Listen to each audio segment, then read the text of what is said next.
ঠাকুরের ধ্যান করি, মায়ের মূর্তিটা সামনে ভেসে আসে, কি করব? সে কি কথা, মায়ের মূর্তি ধ্যান করবে? ঠাকুর আর মা কি আলাদা? মা তোমার সামনে এসেছেন, কত ভালো, মাকে ধ্যান করো, মার কাছে প্রার্থনা করো, তাহলেই হবে। একরকম থাকে। একজন ও দেখলো যে মা রান্না করেন, কথা বলেন, এই করেন সেই করেন, ও ধ্যান করতে কখনো দেখে না। আর ঠাকুর মুহুর্মুহু সমাধিতে যেতেন, তখন ওর মনে হলো যে এরকমভাবে ঠাকুর কিরম সমাধিতে যেতেন, মা তো তা করেন না। তখন ওর মনে সন্দেহ হওয়ার পর একটু মাকে দুঃখ দিলে এবং ঠাকুর সেটা জানতে পেরে বললেন যে তুমি ওকে কি মনে করো?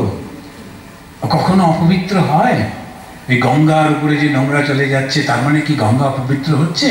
কখনো অপবিত্র হয় না। শ্রী শ্রী মা তিনি হচ্ছেন সেই ভগবানের শক্তি, যে সব সময় শুদ্ধ, সব সময় পবিত্র। শক্তিমান আর শক্তি সর্বদা একত্রে থাকেন, এরা কখনো আলাদা হন না। একমতে ভগবান কৃষ্ণ এবং রাধা আসলে একই। এখন ভগবান তার মনে হলো, আচ্ছা আমাকে কতটা ভালোবাসলে আমার সত্যিকারে ওর প্রতি টান হবে? এখন তিনি কি করে, কাকে নিয়ে পরীক্ষা করবেন? আমাকে কতটা ভালোবাসলে আমার ওর প্রতি টান হবে? তখন তিনি নিজেকেই রাধা সৃষ্টি করলেন। এটা একমতে বলে যে কৃষ্ণই আসলে রাধা। এবারে রাধার সেই যে টান কৃষ্ণের প্রতি, একবার স্বামী বিবেকানন্দ রাধা টাধা পছন্দ করতেন না, যে ঠাকুর বলছেন ওরে টান টানে, অন্য কোনো ছেলেদের টানটা দেয়, ভগবানের প্রতি কতটা ভালোবাসা, সমাজ কি বলবে, কে কি বলবে, কোনো দিকে তাকাচ্ছেন না, শুদ্ধ কৃষ্ণ কৃষ্ণ কৃষ্ণ কৃষ্ণ, আর কোনো বাসনা নেই। তাই রাধা হচ্ছেন সাদা, সাদা হচ্ছে সত্য, সত্যের প্রকাশ তার মধ্যে, কোনো তার মধ্যে রজ নেই, তম নেই, শুধু সত্য। আর তারপরে সম্পূর্ণ আকর্ষণ কৃষ্ণের প্রতি। তো কৃষ্ণ নিজেই রাধা হয়েছেন, হয়ে তিনি এই লীলা করেছেন। তো আমরা দেখি এরা দুজনে কখনো আলাদা থাকতে পারেন না। ছোট্ট একটি মেয়ে বয়স্ক মহিলার কোলে বসে আছেন, তখন এক বয়স্ক মহিলা যেমন মজা করে বলে, ওই যে ছেলেগুলো বসে আছে ওর মধ্যে তুই কাকে বিয়ে করবি, যাত্রা চলছে মাঝখানে। তো ছোটবেলা আমরাও সেই যাত্রা দেখতাম, আপনারা দেখেছেন কিনা জানি না। আমাদের ছোটবেলা মানে কিন্তু অনেক আগে, যথেষ্ট বয়স হয়ে গেছে আমার। তো ওই ছোট গিয়ে দেখছি যে যাত্রা চলছে, ওই ওখানে মা ঠাকুর বসে আছেন, ঠাকুর উল্টো দিকে ছেলেদের দিকে দিবে। ওই ছোট্ট মেয়েটি টুপ করে দেখিয়ে দিল ঠাকুরকে। কেন? কেননা ওই শক্তি এরকম ভাবে শক্তিমান ছাড়া থাকতে পারেন না। আবার কিছু বছর পরে যখন শ্রীরামকৃষ্ণের বিয়ের জন্যে সব মেয়ে খোঁজা হচ্ছে, পাওয়া যাচ্ছে না, তখনকার দিনে মেয়েদেরকে টাকা দিতে হতো, মেয়ের বাবাকে পণ দিতে হতো। সুতরাং অতটা পাওয়া যাচ্ছে না, তখন নিজেই বলে দিচ্ছেন ওই মুখুজ্জিদের বাড়িতে গিয়ে দেখো কুটো বাঁধা আছে। শক্তি আর শক্তিমান কখনো আলাদা হন না, তারা সবসময় একসঙ্গে থাকেন। তো এই ও কি যে সে, ও আমার শক্তি, শ্রীরামকৃষ্ণ বলছেন। তো মা হচ্ছে ভগবানের শক্তি। কোন ভগবান? ভগবান শ্রীরামকৃষ্ণ। এখন এই ভগবানের সংজ্ঞা তো আমরা পেলাম, ভগবান কি আমরা শুনেছি, ভগবানের শক্তি সম্পর্কে একটা আইডিয়া হলো, কিন্তু কাজ কি করে করেন ভগবান? তার এই শক্তিটা কিভাবে কাজে লাগান? 5টা ভাবে কাজে লাগান। একটা হচ্ছে সৃষ্টি, স্থিতি, প্রলয় আর নিগ্রহ, অনুগ্রহ। এই 5টা ভাবে এই শক্তিটা কাজ করে। সৃষ্টি, স্থিতি, প্রলয় ওর মধ্যে আমরা ঢুকতে পারবো না। একবার ঠাকুর শ্রীরামকৃষ্ণ দেব তিনি তো বলছিলেন যে actually with me some 4 Americans they have come, so I was showing them the Dakshineshwar. I'm so sorry to see actually all those places are now closed, we cannot go and see. I do not know why. To control the crowd they could make a different way anyway. তো ওখানে গিয়ে ওদেরকে দেখাচ্ছিলাম ওই গঙ্গার ঘাটটা, যেখান থেকে একজন অতি সুন্দরী নারী উঠে এলেন, ওই রাস্তা দিয়ে যাচ্ছেন, যেতে যেতে তিনি প্রসব করলেন, পালন করলেন, আবার সেই সন্তানকে নিজের মধ্যে গ্রহণ করে নিলেন। সৃষ্টি, স্থিতি, প্রলয় ঠাকুর একবারে দেখিয়ে দিচ্ছেন। It's just like a game, it is nothing. সৃষ্টি স্থিতি প্রলয় হচ্ছে, ক্রিয়েশন হচ্ছে, সাস্টেনেন্স হচ্ছে, অ্যান্ড ডিসলিউশন অ্যান্ড ডিস্ট্রাকশন। এটা যে হচ্ছে সৃষ্টি স্থিতি প্রলয়, সেটা আমরা চোখের সামনে ঠাকুরের দৃষ্টিপথ দিয়ে দেখতে পাচ্ছি।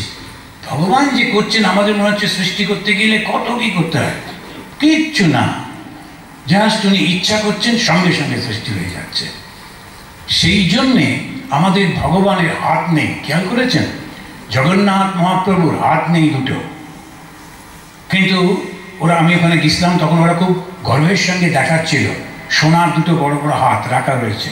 ওরা মনে করছে ভগবানের হাত থাকবে না, এবার কি কথা, তা সোনা তো খুব দামি, ওদের কাছে দামি, তাই দুটো সোনার হাত বানিয়ে রেখেছে।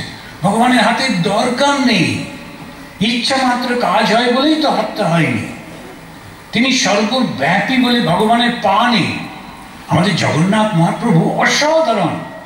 তদেই যতি তন্ময়ী যতি তদ দূরে তদন্তিকে তদ অন্তরস্য সর্বস্য তদু সর্বস্যাস্য বাহ্যতঃ।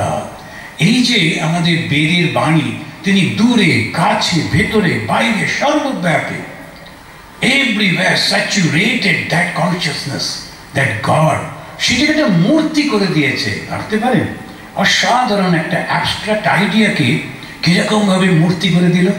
আর সেই মূর্তিটা কি? বড় বড় দুটো চোখ, উইদাউট এনি আইলিড, চোখের পাতা নেই। জগন্নাথ মহাপ্রভু। আমরা অবশ্য গল্প করতে ভালোবাসি, কিন্তু জগন্নাথ মহাপ্রভু এই হচ্ছে আসল কারণ।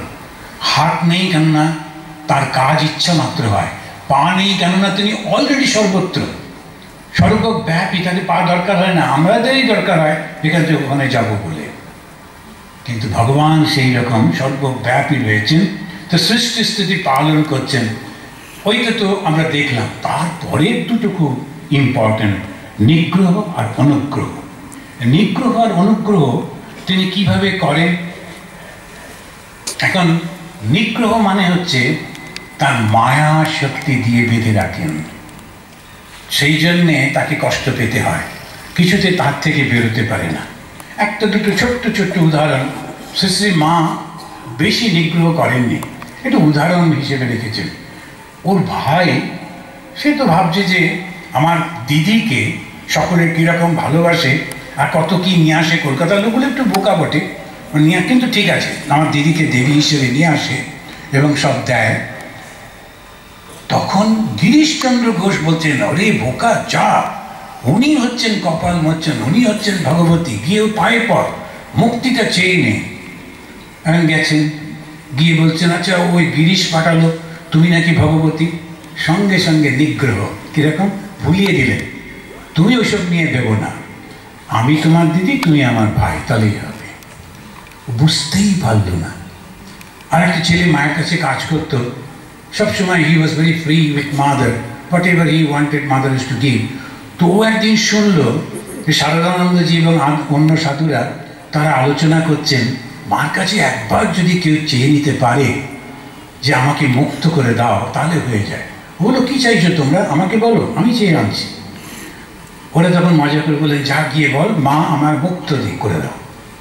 ও লাফাতে লাফাতে গেল দোতলায়, গিয়ে ঢোকার সঙ্গে সঙ্গে মা যেই ফিরে তাকালেন, ভুলে গেল কি বলতে বলেছিল, মুক্ত করে দাও বলতে ভুলে গেল। তো মা জিজ্ঞেস করলেন ইশারায়, কি চাই? বললো, খিদে পেয়েছে, ফল চাই। উনি খাটের তলায় দেখিয়ে দিলেন, ও একটা ফল নিয়ে নেমে গেল। এখন এই হচ্ছে নিগ্রহ, কিছুতেই মুক্তি দিতে চায় না।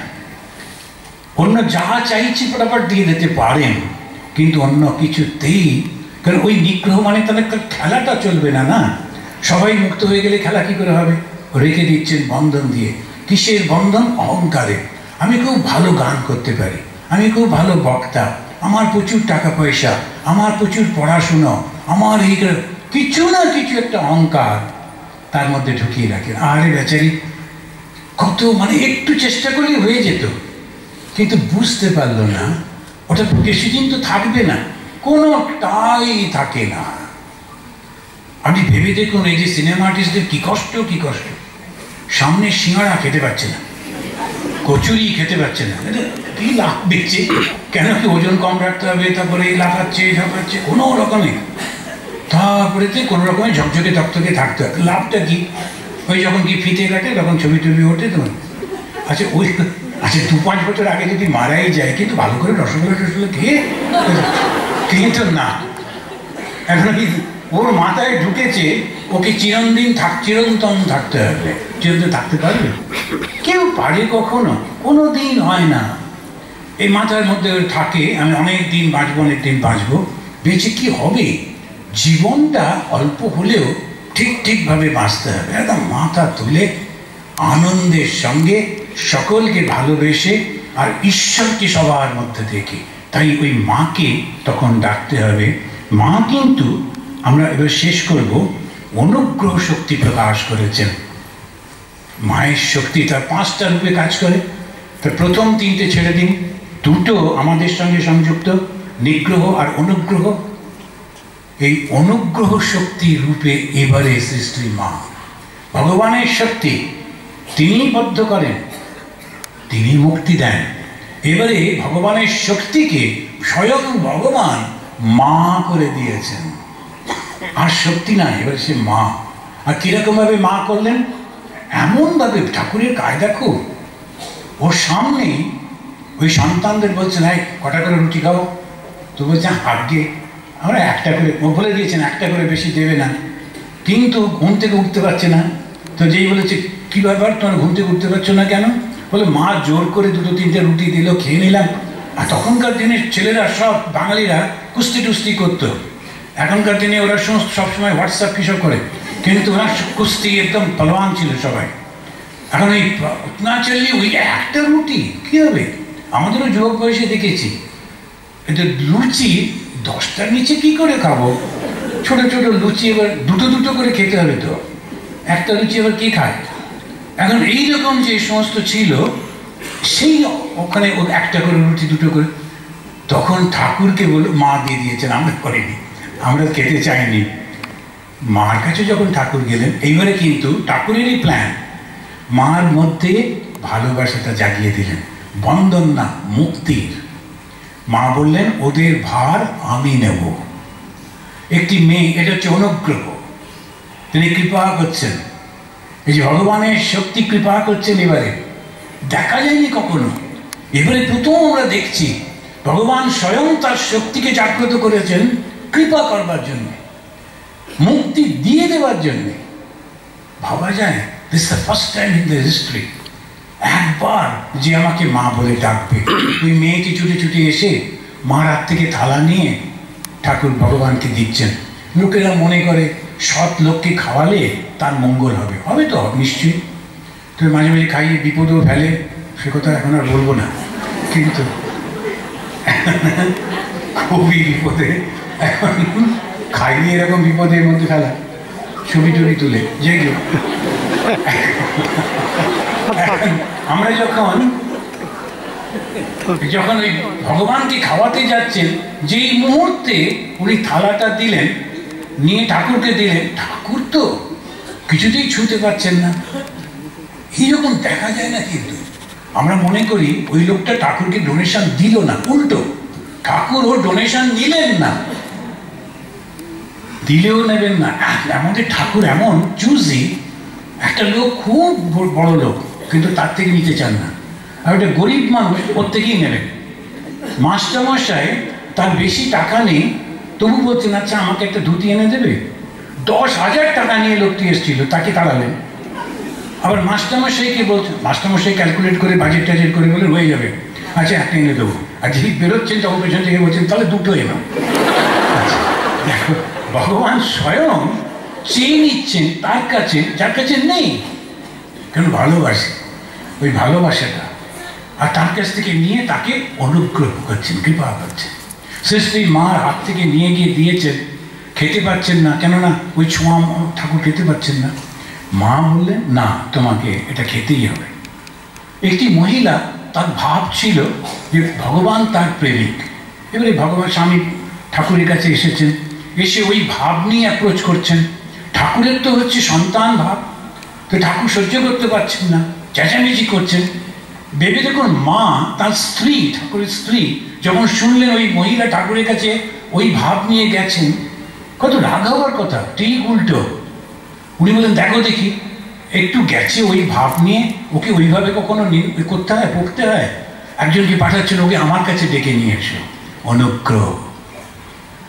আমরা ভাবতে পারি, কোনো মহিলা ভাবতে পারেন যে তার স্বামীর কাছে আর একজন মহিলা গেছেন আর তিনি তাকে বকছেন বলে উল্টে মহিলাকেই সাপোর্ট করছেন? অনুগ্রহ। একজনের কাছে উনি রোজ দুপুরবেলা বসে বসে গল্প করতেন, তখন ঠাকুর বারণ করলেন তুমি ওর সঙ্গে কথা বলবে না, কেননা ওর চরিত্র ভালো ছিল না, তোমার সঙ্গে দেখলে লোকে তোমাকেও খারাপ বলতে পারে। তখন উনি শুনলেন না, ঠাকুরের কথা মা শুনছেন না, রামকৃষ্ণগত প্রাণা। কিন্তু না, কেন? এইখানে হচ্ছে অনুগ্রহের শক্তি। না, মা বললেন ওদের খারাপ ছিল আগে, কিন্তু এখন কৃষ্ণ নাম করে, এখন ভগবানের নাম করে। আমরা যদি হাত বাড়িয়ে না দিই ও উঠবে কি করে? অনুগ্রহ। তারপরে শেষ করি ওই কথাটা বলে, একটা হচ্ছে আমাদের একটা টাস্ক দিয়ে গেছেন, সেই টাস্কটা হচ্ছে don't find fault with others. যদি শান্তি পেতে চাও, শান্তি না চাইলে ঠিক আছে, তুমি একে ওকে নিন্দা করতেই পারো, কিন্তু যদি তুমি শান্তি চাও, যদি শান্তি চাও, দেখুন কন্ডিশন, যদি শান্তি চাও কি করবে? কারণ নিন্দা করো না, নিন্দা দেখবে নিজে, যাতে তুমি নিজেকে শুধরাতে পারো। আর বললেন যে আমাকে মা বলে ডাকবে আমি তাকে ফেরাতে পারবো না। কোনো মন্ত্র নয়, কোনো সংস্কৃত নয়, শুধু অনুগ্রহের শক্তি মা রূপে এসেছে, যে আমাকে মা বলে ডাকতে পারবে। আমি এটা বলে শেষ করি, এই যে ছবিটা, এটা দেখিয়ে মায়েরই একজন শিষ্য জয়রামবাটিতে আমাকে বলেছিলেন এটা হচ্ছে মায়ের লক্ষ্মী রূপ। তারপরে হঠাৎ করে আমাকে আন্দামানে যখন পোস্টিং হলো, আমি তখন মায়ের এই লক্ষ্মী রূপের ছবিটা নিয়ে গেছিলাম, এর সঙ্গে আবার যে মা বসে যেটা পুজো হয় সেটাকে সরস্বতী মূর্তি বলে, ওটাও নিয়ে গেছিলাম। আন্দামানে গিয়ে বুঝলাম দারিদ্র কাকে বলে। আগে তো কখনো জন্মের পর থেকে দারিদ্র দেখিনি, আন্দামানে গিয়ে দারিদ্রটা অনুভব করলাম, খাওয়ার কষ্ট অনুভব করলাম, টাকাটাকে 3 বার জল দিয়ে গুনে গুনে বার করতে হয়, ওইটা আমি নিজে করলাম। একজন আমাকে কিছু টাকা দিয়েছিলেন, স্বামী বোধচারানন্দ, ও আমাকে 1000 টাকা দিয়েছিল। ওই 10 টাকাটাকে 3 বার দেখতাম, দুটো বেরিয়ে যাচ্ছে না তো, সেটা দিয়ে ওই মুড়ি আর চানাচুর কিনে খাওয়া হতো। এখন এই ছবিটার কাছে প্রার্থনা করলাম, মা তোমারই সন্তান বলেছে তুমি নাকি লক্ষ্মী রূপিণী, এখন সরস্বতী রূপে এক্ষুনি এক্ষুনি আমাদের দিতে হবে না, সরস্বতীর পরে চাইব, এখন না খাওয়া নেই, খুব কষ্ট হচ্ছে, তুমি ব্যবস্থা করে দাও। ওই আন্দামানে এত এত এত এলো, ভাবাই যায় না। আমাদের ব্যাংকে 1টা টাকা ছিল না, আর যখন ছেড়ে এলাম তখন 2-3টে বড় বড় বাড়ি, সমস্ত কিছু, আর 1 কোটি টাকা ব্যাংকে। এই মা, এই জন্য তিনি হচ্ছেন সব সময় অনুগ্রহ। মাকে বলেছিলাম, মা জগতের কারোর দুঃখ যেন না থাকে, খুব চেষ্টা করো, আপনারাও করবেন, নিজের জন্য চাবার আগে মাকে বলবেন। মা, মানুষের বড় কষ্ট, রাস্তাঘাটে দেখি মানুষের মতো ওরা থাকে না। যখন কলকাতার রাস্তায় দেখি চতুর্দিকে মানুষ কীরকম ছোট্ট ছোট্ট ঘরের মধ্যে রয়েছে, জন্মেছে মানুষ হয়ে, কিন্তু মানুষের জীবনটাই বুঝতে পারলো না। কি কষ্ট, কি কষ্ট। তোমার জায়গায় জন্মেছে, তোমার ভাষায় কথা বলে, তুমি তাদেরকে একটু দেখবে না মা? এই প্রার্থনাটা আমরা মার কাছে করব। অনুগ্রহ রূপিণী ভগবানের শক্তি মা শারদা। জয় মা, জয় মা, জয় মা।